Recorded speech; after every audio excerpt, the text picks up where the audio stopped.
Once you have been placed at a client, you must complete any and all required site-specific training before you begin your assignment. If you haven't been trained or are unsure about the job, say something to your on-site or client supervisor. Site-specific safety policies may differ from one assignment to another or even one department to another, so be sure to review and understand the necessary safety information at the start of each job assignment. Do not perform any task you haven't been trained and authorized to do so. Our company and the client can provide you with the training and equipment necessary to perform your job safely, but safety on the job is a choice. You can choose to follow safety rules or you can choose to take shortcuts and risks. But know this, not following established safety policies and procedures will result in a disciplinary action up to and including termination. So, if you are unsure of something, if you are performing a new task, or if you see something that does not seem safe, stop what you are doing and talk with the supervisor. If the supervisor does not resolve the problem, you should not perform a job that may cause an accident. Contact your on-site manager or branch representative for assistance. Report to work rested, alert, and focused on your job. Never come to work under the influence of alcohol, street drugs, or medication that makes you drowsy, as many clients require drug and/or alcohol testing after any accident. If you are under a doctor's care and must take a prescription medication that makes you drowsy, notify your branch representative immediately. There are warning signs and stickers posted throughout the facility or on equipment and warn you of situations you need to know to be safe. Do what they say.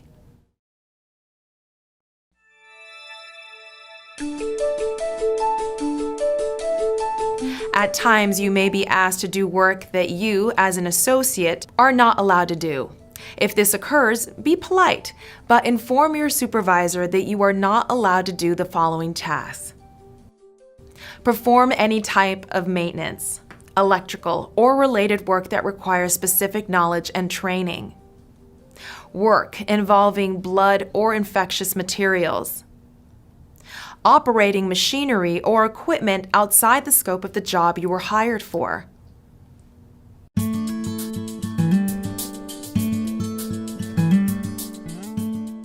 Every client has different policies that govern the type of clothing that is appropriate to wear at work.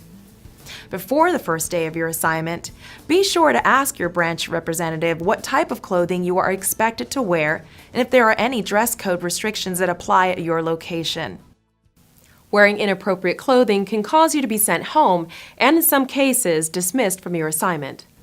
If you have long hair and you will be working in a machine shop or any other environment where it could be caught in moving or rotating parts, be sure to pull your hair back and secure it so that it cannot come in contact with any moving components. In addition, it is recommended that you not wear any jewelry that could become snagged on moving equipment or machines. Personal protective equipment, also known as PPE, is the workplace safety gear that shields our bodies from potential harm. When used correctly, PPE can prevent serious injury and even death. Always correctly use any and all forms of required safety equipment such as gloves, safety glasses, fall or hearing protection, work boots, vest, or any other PPE as instructed. If you are unsure as to what PPE is required for your assignment, ask your supervisor or our company representative.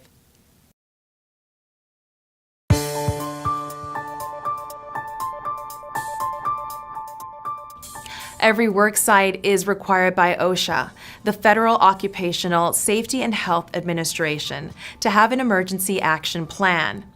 These plans cover such items as to what to do in the event of a fire, weather, or other location-specific emergency. Be sure to familiarize yourself with the emergency action plan at each and every client where you are assigned. Fires, injuries, and other urgent situations can occur at any time, so it is essential that you know about the plan on your first day.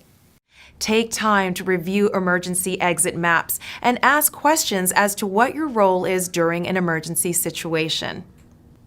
Unless trained to do otherwise by your site supervisor, the client will call 911 in the event of an emergency if necessary. If you hear a fire or other evacuation alarms, you have doubts about your safety, leave the building immediately and report to your assigned assembly area, which could be an interior safety room. Access to fire extinguishers, exit doors, and electrical panels must always be unobstructed and free of obstacles. Never store anything within 36 inches in front of, to the sides of, or above any electrical panel or any other electrical equipment.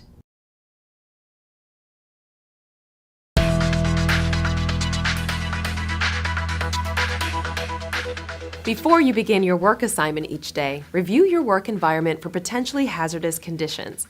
Report any concerns you identify to your supervisor or our company and work with that supervisor to correct any observed issues that could be hazardous to you or your coworkers. If your safety is in jeopardy, do not begin your work assignment until the problem has been corrected. If your supervisor does not make the necessary corrections, be polite, but call your branch representative or on-site manager to report the problem.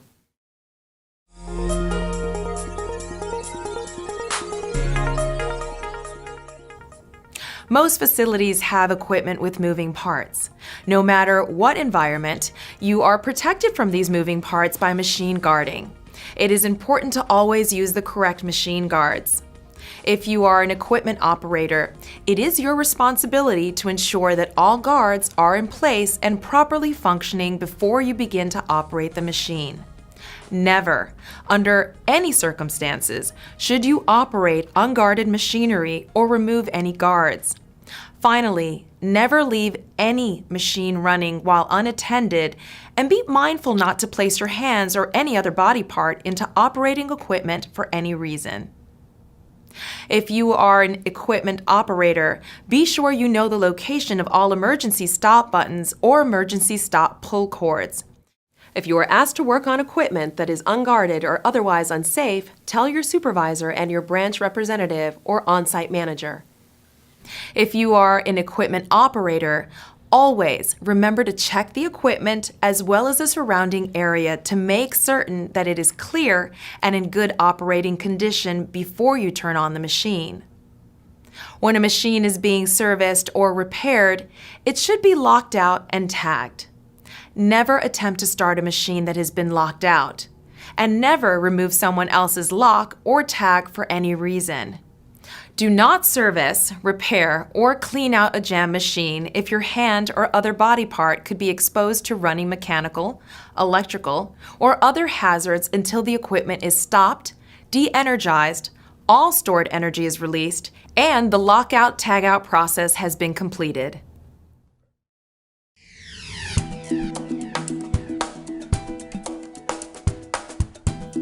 Slips, trips, and falls are a leading cause of workplace injury.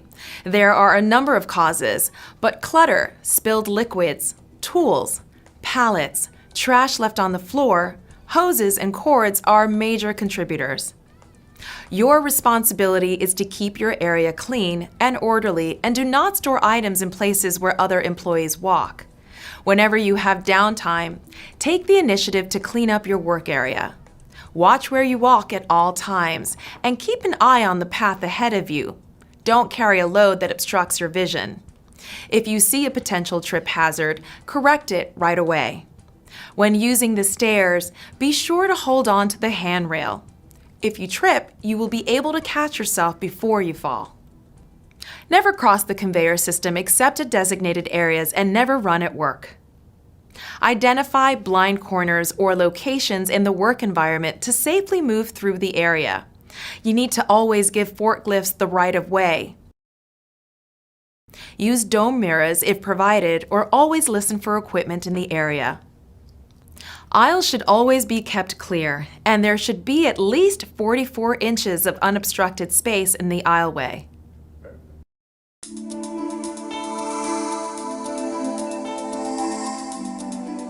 For some assignments, you may be performing duties that require you to work from a stepladder, scaffold, or motorized man lift.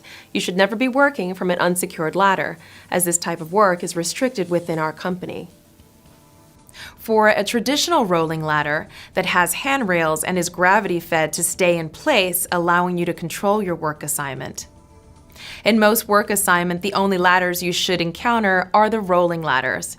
And if using a man lift, do not work at heights above 20 feet. If you are asked to perform work at heights above these limits, please notify your branch representative or on-site manager as soon as possible to ensure the situation can be evaluated. Never climb on a rack, material, etc. that could cause you to fall. Only approved rolling ladders can be used to pick product at elevated heights. Fall protection may be required if you operate a stand-up or similar type of forklift. This PPE needs to be inspected prior to each use and worn accordingly to the training you have received. At no time is it allowed to disregard the use of fall protection based on the job and risk identified for the job being performed. Visually inspect every ladder before use. Issues such as broken steps, missing cleats, and bent or missing spreader bars should be reported to your supervisor or the host employer immediately. Never use a broken or defective ladder that doesn't provide the stability and safety to perform your job task. Also, be sure that the ladder that you are using is properly sized for the task. Never extend yourself outside the confines of a rolling ladder or man lift. This will shift your center of gravity and can make the ladder unsteady or cause you to lose your balance. Always be certain that the ladder you are using is properly rated for your work. When considering the weight rating of a ladder, be sure to include your weight, the weight of any items you may be carrying, and the weight of your clothing, product, and PPE. When climbing or descending a ladder, always use 3 points of contact. This means 2 hands and 1 foot, or 1 hand and 2 feet in contact with the ladder at all times.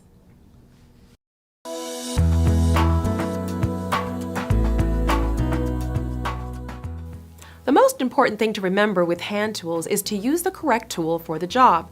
For example, do not use a screwdriver for chiseling work. Most accidents occur when tools are used carelessly or inappropriately. Visually inspect all tools before you begin working with them. If you notice that a tool, cord, or hose is damaged, malfunctioning, has been modified, or is in otherwise unsafe condition, stop using it immediately and report the issue to your supervisor or the host employer. Keep your hands and fingers away from the moving part of any hand or fixed power equipment, such as drills, sanders, or cutting devices. Do not use equipment of this nature until you have first received training by the host employer and understand the safety features.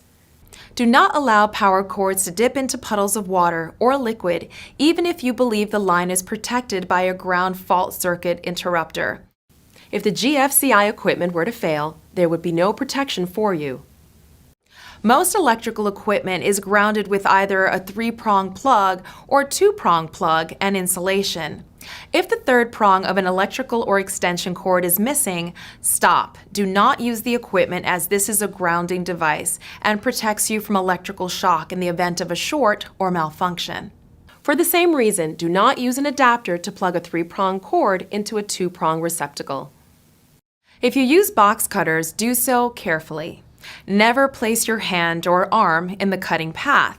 Position the box cutter so you are cutting away from your arm, hand, or finger so, if the cutter slips, you won't cut yourself. The blade must be retracted when not in use to prevent accidental contact with the blade. If at any time your box cutter becomes damaged, doesn't close properly, or is dull, request a new one from the supervisor.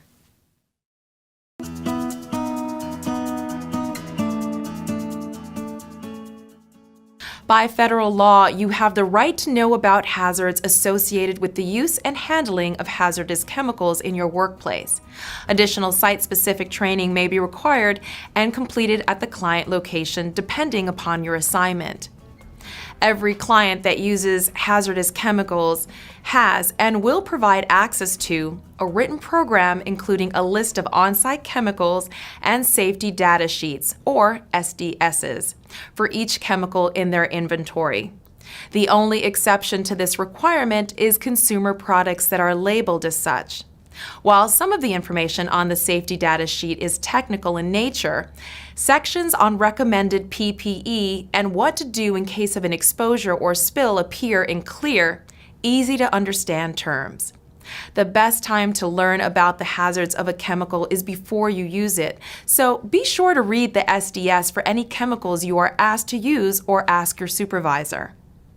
All containers of potentially hazardous chemicals must be clearly labeled, and those labels must be maintained in a legible condition. Good hygiene practices such as washing your hands before you eat, drink, smoke, or after you use toilet facilities should be followed at work. Furthermore, you will be restricted from eating or drinking in areas where hazardous materials may be present. If working at a job site where hazardous chemicals are used, report any symptoms such as difficulty breathing, skin irritation, stinging eyes, slurred speech, dizziness, or confusion to your client or manager immediately. In terms of personal protective equipment, some job tasks may require a dust filter or other type of respiratory protection. You will be trained if this is a requirement of the facility you ultimately work at. If you notice a chemical spill at work, notify your site supervisor immediately. Do not attempt to clean or contain the spill by yourself, but immediately report the issue to a client or manager to manage the situation. Anytime you are handling hazardous chemicals for any reason, you must use the recommended personal protective gear.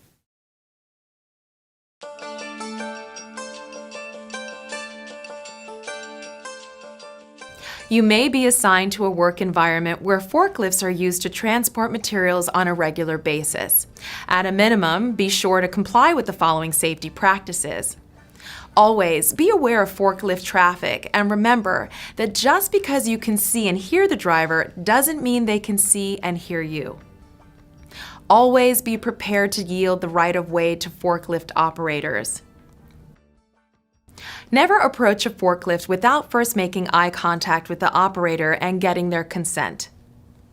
Stay in pedestrian walkways, but even then, remember the forklift has the right of way. Remember, you are not to operate a forklift unless you have been trained and authorized, no exceptions. If you are trained and authorized, make sure to always wear your seatbelt and keep your hands, arms, leg, and feet inside the unit. Only operate the equipment in a controlled manner by keeping your speed in check and use caution at all blind intersections. Before moving your forklift or picking up or depositing a load, look around for pedestrian traffic and make sure the area is clear. Nothing can be worse as a forklift operator than striking another employee for failing to warn them of your presence.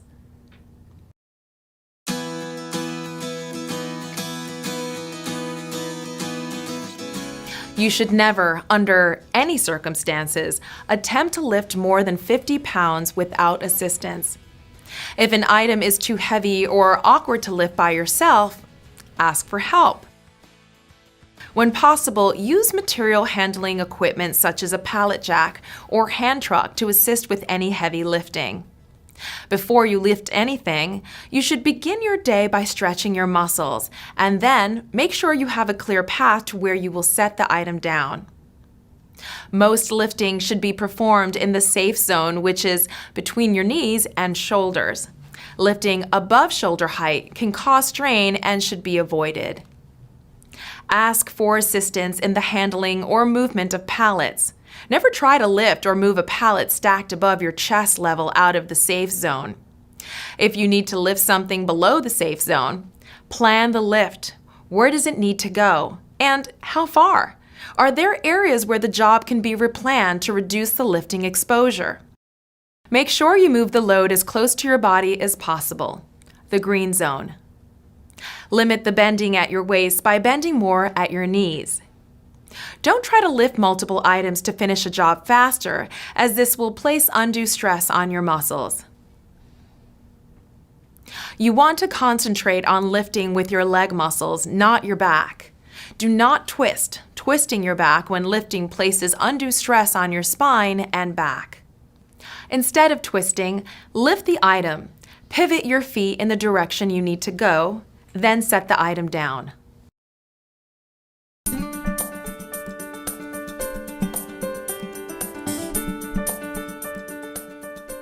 Even with the best planning and preventative measures, occasional workplace injuries can occur. If you have an incident on the job, you should immediately notify your on-site supervisor, client supervisor, as well as your branch representative. The branch team will then contact you to collect additional information about the incident and decide the best course of action. Our company has a significant number of resources available to help an associate who may require medical treatment due to an incident that occurred on the job, and a dedicated risk management department who will help you to seek appropriate treatment and return to work as soon as medically advisable. Report any condition that could possibly contribute to an accident to the on-site supervisor and/or client representative. Remember, nothing is more important than your safety. The decisions you make each day will not only impact your performance and well-being, but also that of your coworkers. We want each and every one of you to return home from work each day in the same condition in which you arrived, safe and healthy. This way you are able to enjoy your life away from work. Isn't that what it's all about?